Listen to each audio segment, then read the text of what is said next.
Military spending right across the world surged in 2023, marking the steepest year-on-year increase since 2009, all driven by rising tensions, conflicts, and a deteriorating security landscape.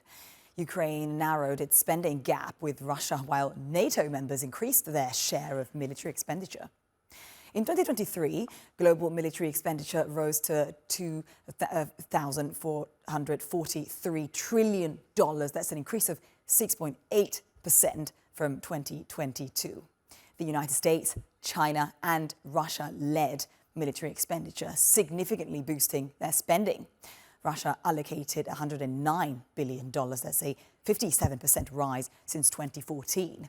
China dedicated $296 billion. That's a 6% increase from 2022, influencing neighboring countries to bolster their military capabilities. The US remains the biggest spender with about $916 billion. NATO members accounted for $1.3 trillion. That's equal to 55% of the world's expenditure. NATO's Europe members upped their share of spending by 28%. That's the highest in a decade, reflecting a shift in threat perceptions. Now, the Middle East experienced its highest annual growth in a decade, reaching $200 billion. Israel's military spending, the second largest in the region after Saudi Arabia, surged by 24% to $27.5 billion. And in Central America and the Caribbean, military spending has also surged by 54% since 2014, propelled by escalating crime. Meanwhile, Mexico's military expenditure reached $11.8 billion. That's a 55% increase since 2014, with a focus on combating organized crime. And despite being the 8th largest spender, Ukraine narrowed its spending gap with Russia.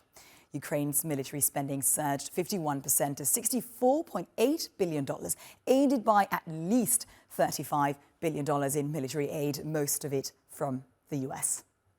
And now let's get to Stockholm and speak to Xiao Liang. He's a researcher, SIPRI Military Expenditure and Arms Production Program. Thank you very much for being with us today. Thanks for having me. So first of all, which countries are spending more for war and which countries are spending less, and why, in your opinion? Yes, so global military spending in 2023 had the biggest annual increase over the last decade, and for the first time since 2009, we saw spending increased across all geographic regions in the world, and spending rose in all the 10 largest spenders in the world as well. So there's not really a significant region or country in the world that is spending less. So as you mentioned, especially in Europe, the Middle East, and Asia, for example, in Europe, 39 out of 43 countries increased their military spending in 2023, and all countries in East Asia increased their spending as well. So what we saw is a universal increase across the world in 2023. Right. Have some countries very recently also increased, have been wanting to increase their military spending? I'm thinking following Russia's invasion of Ukraine in 2022, we know Berlin is at least now set to meet its NATO target to spend 2% of GDP on defense. And now Germany's weapons commitments to the war is now almost twice the size of Britain's, with Germany urging the UK to boost defense spending. Why did Germany take this position, and what do you think will the UK do as a consequence?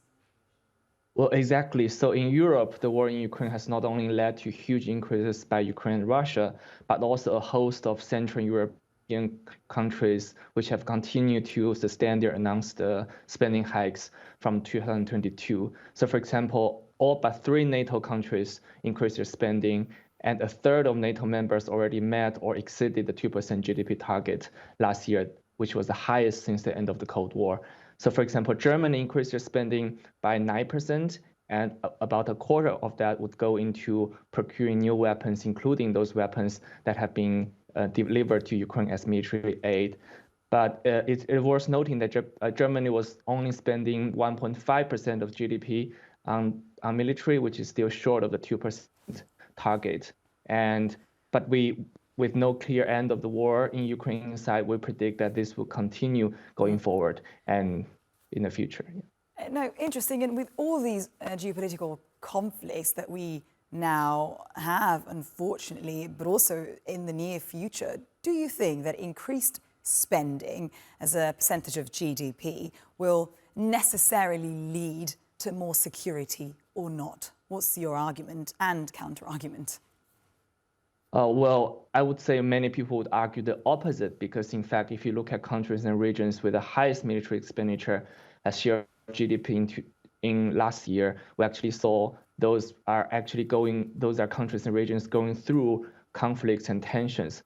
For example, the Middle East on average had the highest military expenditure as share of GDP, followed by Europe. And Ukraine registered a staggering 37% of military spending as GDP, the highest in the world. So some would argue this is actually a reflection of the worsening geopolitical tensions in our world, not necessarily more security. At the same time, military security isn't really the only security needs in our time. Some would point out to the opportunity cost in military spending, meaning that the potential trade-off and sacrifices countries have to make in terms of socio-economic spending, which could also affect other security aspects like human security and environmental security. Very sad, but very interesting topic nonetheless. Xiao Liang, thank you very much for being with us today.